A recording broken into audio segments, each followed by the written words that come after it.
দুনিয়ার ব্যাপারে বুঝেন, আরো দেখেন, আরো ভাবেন, একজন একজন করে ভাবেন।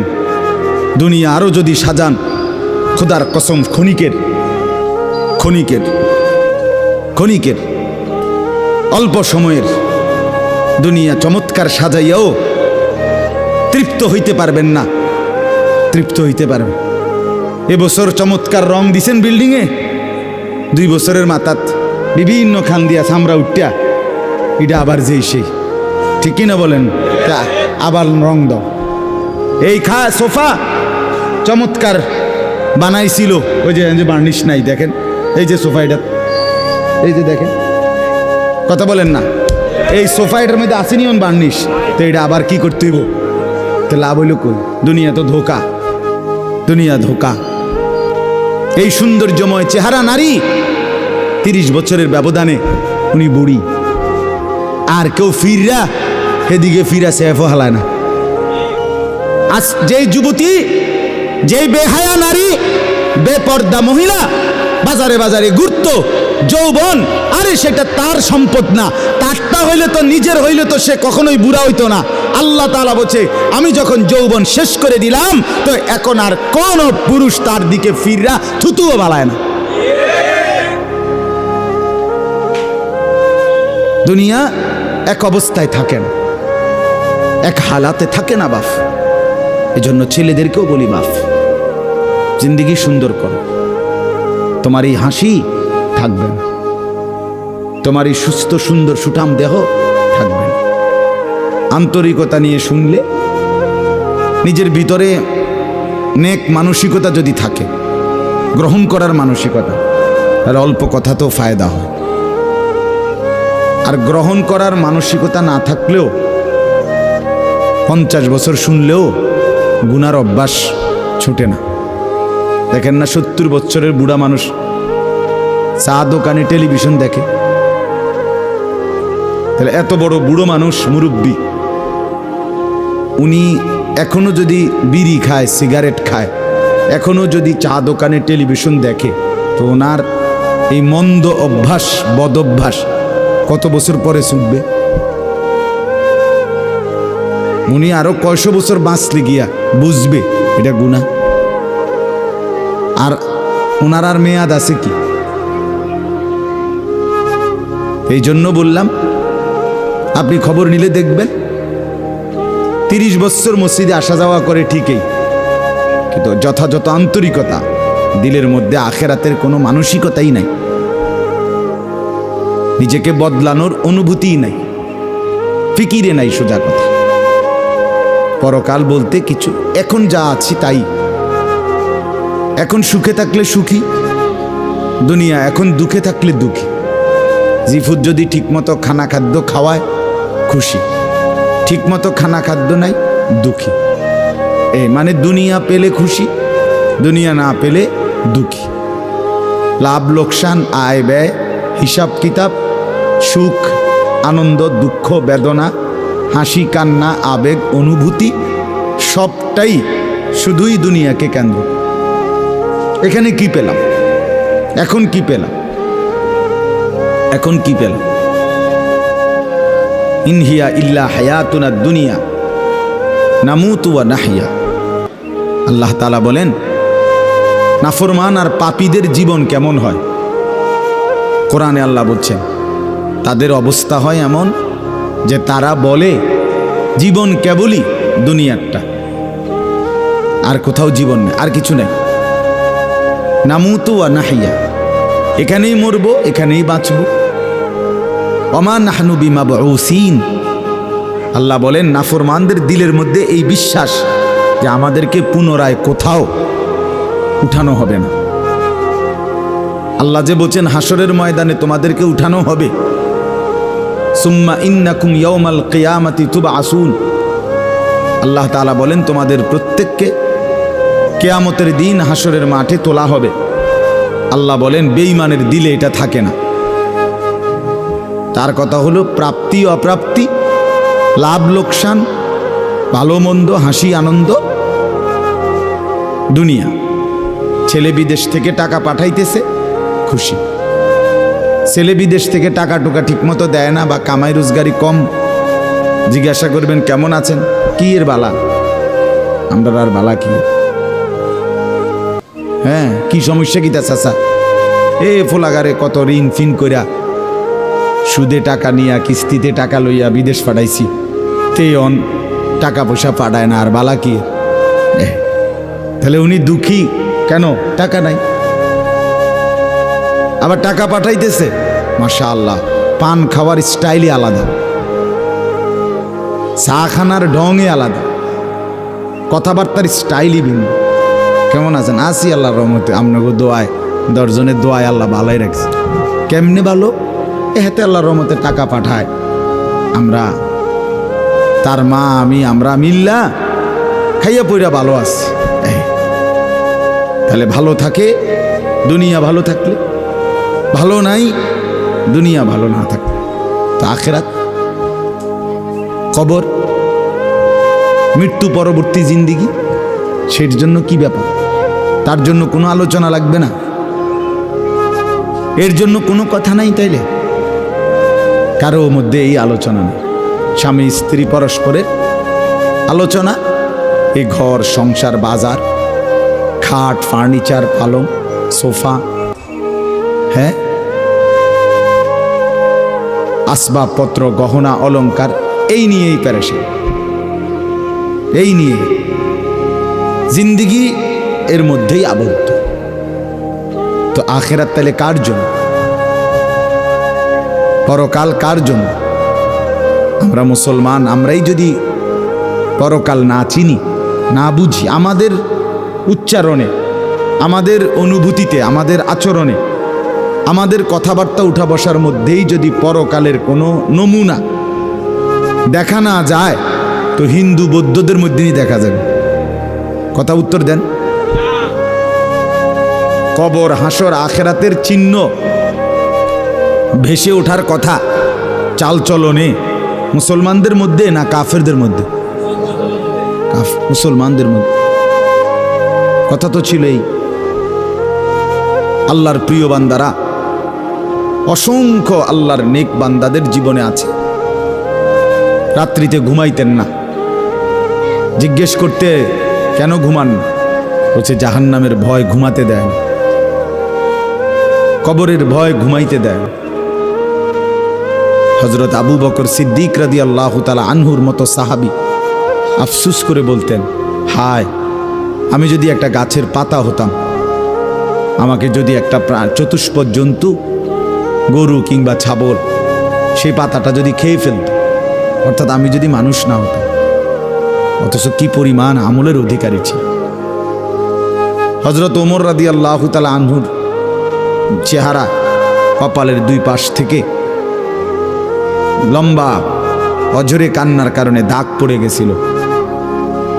হযরত ওমর রাদিয়াল্লাহু তাআলা আনহুর ইন্তেকালের মুহূর্তে হযরত আব্দুল্লাহ ইবনে আব্বাস সাহাবী, তিনি বলছিলেন, আপনাকে আল্লাহ তাআলা অনেক মর্যাদা দিয়েছেন, আপনি 10.5 বছর মুসলমানদের খলিফা ছিলেন, আপনার মাধ্যমে আল্লাহ তাআলা দিক দিগন্ত মুসলমানদের বিজয় দান করছেন, কত রাজ্য কত এলাকা আপনার এই 10 বছরে বিজয় হয়েছে, আপনার অনেক সম্মান, অনেক মর্যাদা, অনেক গুণ, অনেক বৈশিষ্ট্য।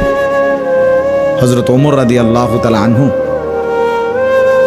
কিতাবের মধ্যে আছে, উনি চোখের পানি ফেলে বললেন আব্দুল্লাহ ইবনে আব্বাসকে, শোনো, আমি আল্লাহ তাআলার কাছে এতটুকু আশা করি শুধু যে আল্লাহ আমার জীবনের যা নেকি আর আমার জীবনের যা গুনাহ, কমপক্ষে আমার নেকিগুলো যেন আমার গুনার মোকাবেলায় বরাবর হয়, অর্থাৎ এতটুকু নেকি যেন কমপক্ষে হয় যে গুনাহগুলোকে মোচন করে দেয়, নেকিগুলো দিয়া গুনাহগুলো যেন মিটে বরাবর হয়, এদূরও যদি হয় তো আমি আল্লাহর কাছে সন্তুষ্ট নিজেকে মনে করি, আমার এদূরে সারব।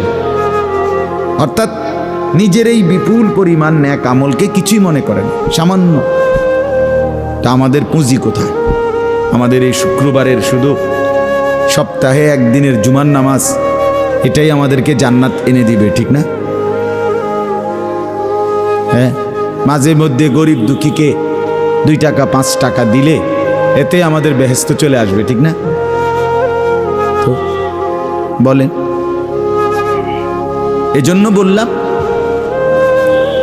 আমরা প্রত্যেকে আন্তরিকতা নিয়ে ভেতরে যারা মনোযোগ দিয়ে শুনুন, দেখবেন আমার আপনার ভেতরে যদি অনুভূতি তৈরি হয়, ভাবনা তৈরি হয়, ফিকির আসে, লাভ। সবাই একসাথে হবে না, সবাই একসাথে বদলায় না, সবাই একসাথে পরিবর্তন হয় না, কারো কপালে পরিবর্তন হয়ই না, বদনসিব। কারো সময়ের ব্যবধান হয়। আমাদের প্রিয় নবী সাল্লাল্লাহু আলাইহি সাল্লামের কাছে যারা সাহাবী হয়েছেন, কালেমা পড়ছেন, তারা প্রত্যেকেই প্রথম দিনেই তো সবাই কালেমা পড়ছেন, ঠিক না? বুঝেন নাই কথা? যতজন সাহাবী হয়েছে নবীজির, সবাই একদিনেই কালেমা পড়ে ফেলছে নাকি? তাহলে সময়ের আগ পিছ আছে কি না বলেন? কেউ প্রথম দিন কালেমা পড়ছে, কেউ 21 বছর পরে কালেমা, কেউ 22 বছর পরে কালেমা পড়ছে। তো যিনি 23 বছরের মাথায় কালেমা পড়ছে তিনিও কামিয়াব, যিনি প্রথম দিন কালেমা পড়ছে তিনিও কামিয়াব, সৌভাগ্যবান। এজন্য বুঝ আসবে, এর মধ্যে আকপিস হবে। সবাই একই দিনে জোনায়েদ বাগদাদি হবে না, সবাই একদিনে বাইজিদ বুস্তামি হবে না, সবাই একদিনে রাবেয়া বসরি হবে না, সময়ের ব্যবধান হবে, আকপিস হবে। এবং কারো কপালে হেদায়েত জুটবেই না। ইন্নাকা লা তাহদি মান আহবাবতা।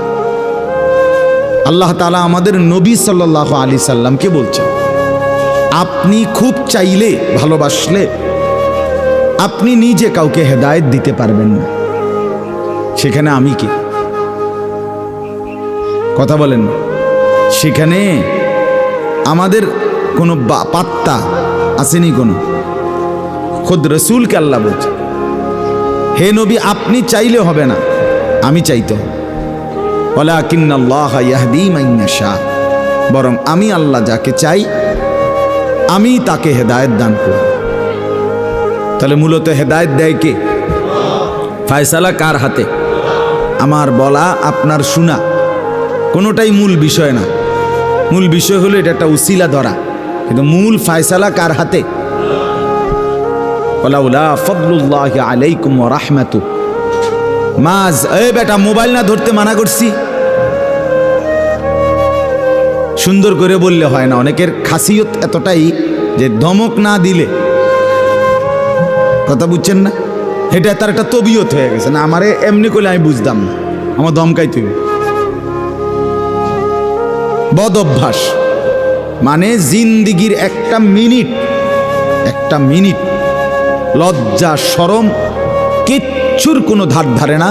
ছেলেরা মোবাইল ছাড়া 1 মিনিট থাকতে রাজি না। এবারে মা দেখুক, নাহলে বাফে দেখুক, নাহলে হুজুর দেখুক, নাহলে একবারে আব্দুল কাদের জিলানি দেখুক, আমার এতে কোনো অসুবিধা নেই। আমার দরকার মোবাইল। মোবাইল আছে, আমি আছি, খালাস। আমার জিন্দিগির এবার ইজ্জত থাক বা না থাক, আমার চরিত্র থাকুক বা না থাকুক, আমার আল্লাহ খোদা আখেরাত পরকাল কিচ্ছু না থাকুক, আমার মোবাইল আছে, খালাস, আমার জিন্দিগি সার্থক। এই হলো জিন্দিগি, মানে জীবনটাই মোবাইল, মোবাইলটাই জীবন। বেঁচে আছে মোবাইল টিপবার জন্য, মোবাইল বানানো হয়েছে তার কাছে পৌঁছবার জন্য। আজ ছেলেদের হালাত মানে বেঁচেই আছে এটার জন্য, বেঁচেই আছে। জিন্দিগিটাই এটার সাথে সম্পৃক্ত, জীবনটাই এটার সাথে। পৃথিবীতে কোনো যুগে মনে রাখবেন, এই পৃথিবীর ইতিহাস এটা, পৃথিবীতে কোনো যুগে একসাথে সম্মিলিতভাবে যুব সমাজ এত বেশি গাফেল, অকর্মণ্য, অপদার্থ কোনো যুগে হয় নাই একসাথে। এখন যেটা আগে একটা সমাজে, একটা এলাকায় বখাটে দুশ্চরিত্র একজন ছিল, দুইজন ছিল, চিহ্নিত, কথা বোঝেন নাই, চিহ্নিত, তারে মানুষ চিনত, তে সুর। গ্রামে চুক্তি হয়তো একজন, তে একটু খারাপ, তার লগে মিশ্র না। কিন্তু এখন ভদ্রঘরের ছেলে, স্বাভাবিক ঘর থেকে বের হইছে মুসলমানের ছেলে, দিনের পর দিন, রাতের পর রাত এক ওয়াক্ত নামাজ পড়ে না। এতে মা বাবারও কোনো আফসোস নাই, এলাকাবাসীরও কোনো আফসোস নাই, পাড়া মহল্লার সর্দার মাতব্বর কারো কোনো আফসোস নেই, কারো মুখে এই নিয়ে কোনো আলোচনা নাই যে কি আমগো এলাকার যে ফোলাফাইন্ডি এগুলা যে কোনো নামাজই পড়ে না, আমগোর সামনে দুষ্টামি করে, হাঁটাহাঁটি করে, আমরা কি এটা বলতে পারি না? এই অনুভূতিটুকু পর্যন্ত লোপ পাইছে। আহ, এত দুর্ভাগ্য মুসলমানের ইতিহাসে আর কখনো হয় না। বেনামাজি আগেও ছিল, কথা বোঝেন নাই, বেনামাজি আগেও ছিল, এতটা গাফেল আগে ছিল, মা বাপ এত অসচেতন আগে ছিল।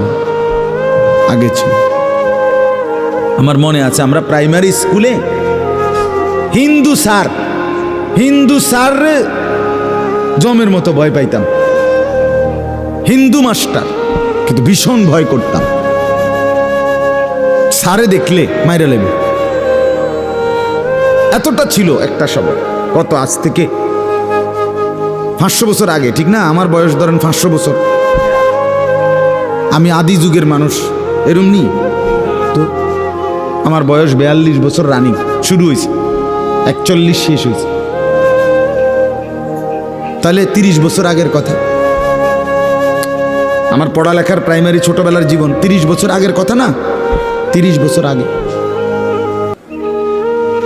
তাহলে এই জন্য বললাম জিন্দিগিটা মোবাইলটার উপরে তুলে দিস, হাসি কান্না আনন্দ বেদনা, হাসলে কাশলে, পেশাব পায়খানা টয়লেট বাথরুম, হ্যাঁ, হোটেল রেস্তোরাঁ পার্ক, যেখানে যখন যাবে 24 ঘন্টার মেইন কাজ আগে একটা ছবি উঠান, আগে ছবি উঠান, এরপরে বাকি কাজ। আমি সেদিন ওই ফেরির মধ্যে উঠছি, বুঝছেন, ফেরি পার হমু আর কি, আমার গাড়ি উঠছে, আমিও উঠছি, তো দেখলাম যে মোটরসাইকেল দিয়ে এক ছেলে ফেরিতে মোটরসাইকেলটা নিয়ে উঠছে ফেরিতে, উইটা মাত্র এক পাশে এটারে ব্রেক করে থুইয়া মানে 1 মিনিট দেরি হয়েছে না, আগে এটার পাশে দাঁড়াইয়া একটা ছবি উঠাইছে, আগে উঠাইয়া চুলটুল ঠিক করে ছবিটা 2-3টা পোস্টে উঠাইয়া এরপরে হেঁটে চারিদিকে চাইছে যে আগে মানুষ আসেনি আরো না, আমি শুধু ফেরি। মানে তার প্রথম দায়িত্ব কি উঠানো, ছবি উঠা। তাহলে কি পরিমাণ ছাগল মানুষের বাচ্চা পরিণত হয়েছে বুঝতেছেন? তুমি মোটরসাইকেলের লগে খাড়াইয়া ফেরির মধ্যে ছবি উঠাইয়া ফেসবুকে দিলা, তোমার এটা কোন ছাগলে দেখবো? এটার মধ্যে দেখার কি আছে? মোটরসাইকেল কি বাপ দাদা 14 গোষ্ঠী কেউ চালাইছে না? কথা বলেন না কেন? তো তুমি এটা কিটা দিয়ে আইলা, কি দেখুন কি আছে এটা? মোটরসাইকেলে কি আশ্চর্য আর তুমি কি আশ্চর্য? কথা বলে এমন যদি হইতো যে আমি চাঁদের দেশে গিয়ে মাত্র মোটরসাইকেলটা থুইয়া এখন চাঁদের দেশের থেকে একটা কি দিছি, মাশাআল্লাহ ভালো কথা, তো বেড়া চাঁদের দেশে মোটরসাইকেল চালায়, এটা একটা বিশেষ কিছু হইতে পারে। কিন্তু এনতে রোডেতে চালাইয়া গিয়া ফেরি উঠছে, এটার মধ্যে আশ্চর্যের কি আছে? মানে রুচির দুর্ভিক্ষ, রুচিহীনতা, মন মানসিকতা একদম নিচে নেমে গেছে, একদম অনুভূতি বিবেক লোপ পেয়ে গেছে, মা বোনদের বেহায়াপনা চূড়ান্ত সীমায় নেমে গেছে। মহিলারা পুরুষ সামনে দোনো পাশে ডানে বামে হাঁটতে উঠতে লড়তে দৌড়তে কোনো লজ্জাবোধ করে না। কি বেড়ার গাত লাগে না, বেডুইতের গাত লাগে না, অটোর গাত লাগে না, সিএনজির গাত, এত সময় নাই, পুরি ব্যস্ত।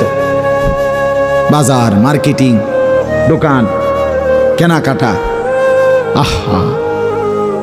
আফসোসের। মানে এটাই বললাম আর কি, একসাথে সবাই, অধিকাংশ বেশিরভাগ অধপতন একসাথে মুসলমানের সমাজে 1450 বছরে আর কখনো এতটা ছিল না। অল্প অল্প ছিল, অল্প অল্প, একজন দুইজন। বেপর্দা নারী, বেহায়া মহিলা, লজ্জা শরম কম, এরম বেডি ছিল একজন দুইজন, 2 গ্রামে 4 গ্রামে। কিন্তু মা বোনদের এখন বাজার আর মার্কেটিং দেখলে মনে হয় না আপনি জিগাইয়ের খবর লইতে বোঝে আপনি বাইক থাকেন কোন টাইমে, সপ্তাহে কোন দিন আপনি বাড়িতে থাকেন কখন আপনি টের। আপনি শনিবারও দেখবেন এবড়ি বাজারে, রবিবার, সোমবার, মঙ্গলবার, বুধবার, বৃহস্পতিবার, শুক্রবার, শীত, গরম, রোদ, বৃষ্টি, বান, তুফান, ঘূর্ণিঝড়, টর্নেডো, সাইক্লোন, সিডর, মহামারী, করোনা, আরও যদি কিছু থাকে, উনি মার্কেটে যাবে, বাজারে যাবেই। আহা, আফসুসের ব্যাপার, আফসুসের ব্যাপার, আফসুসের ব্যাপার। আমরা অতিরিক্ত আত্মবিস্মৃত জাতি হিসেবে পরিগণিত হচ্ছি। তো বলতেছি ইনশাআল্লাহ, আমি এই কথাগুলো বললাম, অর্থগুলো আমরা বেফিকির হয়ে গেছি। মুসলমানের সবচেয়ে বড় সম্পদ, এক মুমিনের সবচেয়ে বড় সম্পদ, আল্লাহ নবী সাল্লাল্লাহু আলাইহি সাল্লাম 23 বছরে সাহাবায়ে কেরামের জীবন এবং দিল অন্তরে আখিরাতকে বসায় দিয়েছেন। তারা যেন 24 ঘন্টা রাতে কিংবা দিনে, হাঁটতে কিংবা বসতে, ঘরে কিংবা বাহিরে, আখিরাতকে সামনে নিয়েই জীবনটা সাজাইছেন, জীবনটা সাজাইছেন। কোরআনুল কারীমের শুরুতে আছে সূরা বাকারার মধ্যে আল্লাহ তাআলা বলেন, অবিল আখিরাতি হুম ইউকিনুন। মুত্তাকি বান্দা কারা? কোরআন থেকে হেদায়েত পাবে কারা? কোরআন বুঝবে কারা? আল্লাহর পক্ষ থেকে হেদায়েত পাবে কারা? আল্লাহ বলেন, এই গুণ যাদের, তাদের মধ্যে একটা হলো যারা আখিরাতের ব্যাপারে ইয়াকিন রাখে। ইয়াকিন শুধু বিশ্বাস না, বিশ্বাসটা একদম দিলের মধ্যে ইয়াকিন। আগুন জ্বালাইয়া ফেলে, এটা শুধু আমাদের ধারণা না, এটা আমাদের ইয়াকিন। ঠিক কিনা বলেন না? পানি ডুবাইয়া ফেলে, এটা আমরা শুধু ধারণা করছি না, বিষয়টা আমাদের এটার মধ্যে দিলের মধ্যে কি আছে? ইয়াকিন আছে। বরফের মধ্যে ঠান্ডা লাগে, এটা আমাদের ধারণা না, এটা আমাদের কি? ইয়াকিন। তার চাইতে বেশি ইয়াকিন আল্লাহ বলে যার অন্তরের মধ্যে আখিরাতের ব্যাপারে, সে মুত্তাকি, সে আমি আল্লাহর পক্ষ থেকে হেদায়েত প্রাপ্ত, সেই সফল, সেই জান্নাতি। ইয়াকিন পর্যায়ে থাকতে হবে। মানে 1 সেকেন্ড আমি যদি দুঃখে পড়তে পড়তে পড়তে জীবনের কোনো চাওয়া পাওয়া পূরণ নাও হয়, কিচ্ছু জীবনের আশা, কত সময় কত কিছু চাইছি, কিছুই পূর্ণ হলো না, খোদার কসম তবুও বিশ্বাস করতে হবে আল্লাহই সত্য, আখিরাতই সত্য। আবার পেতে পেতে আমি যদি গোটা দুনিয়াও পেয়ে যাই, তবুও আমাকে বিশ্বাস করতে হবে এটা স্থায়ী না, এটা কিছুক্ষণের, আমার আল্লাহই সত্য, আখিরাতই সত্য। যার কারণে সাহাবায়ে কেরামের মধ্যে যারা প্রচণ্ড গরিব ছিলেন, ওনারাও শতভাগ বন্দিগি করছেন। সাহাবায়ে কেরামের মধ্যে যারা ভীষণ ধনী ছিলেন, তারাও শতভাগ বন্দিগি করছে। হযরতে ওসমান রাদিয়াল্লাহু তাআলা আনহু ধনী ছিলেন। হযরতে আব্দুর রহমান ইবনে আউফ রাদিয়াল্লাহু তাআলা আনহু অনেক বড় ধনী ছিলেন। 100 উট ওই জামানায়, নবীজির জামানায়, নবীজির ইন্তেকালের পরে এক সালানে 100 উট বোঝাই মাল হযরত আব্দুর রহমান ইবনে আউফের মদিনার বাজারে সালান ঢুকতো, পাইকারি মাল আসতো 100 উটে করে। সেই যুগে, আজ থেকে 1300 বছর 1400 বছর আগে, আপনি বলেন তো কি পরিমাণ ধনী ছিলেন তিনি।